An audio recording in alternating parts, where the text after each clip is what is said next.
Уақыт өтеді, есімдер ұмытылады, бірақ жүрекке жылу сыйлаған Бейсен Құранбектің есімі ешқашан ұмытылмайды. Мен де осы сөзді өмірлік ұстанымым деп білемін.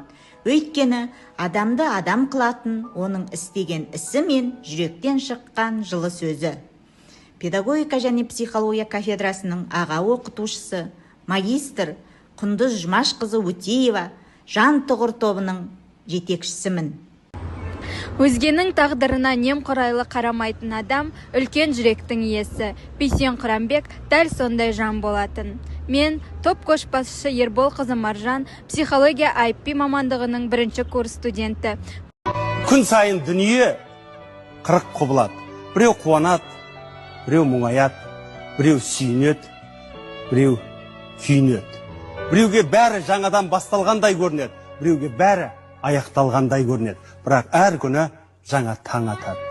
Жаңа таңмен бірге жаңа үміттер, жас армандар қанат қағады.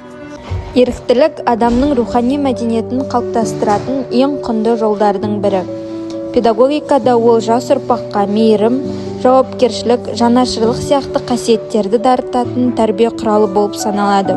Ал психологияда еріктілік адамның ішкі жан дүниесін байытып, өзін-өзі тануына, эмоционалдық тұрақтылығына ықпал ететін маңызды фактор ретінде қарастырылады. Ерікті болу біреуге көмектесу ғана емес, өз жүрегіңді тәрбиелеу, өз мінезіңді қалыптастыру.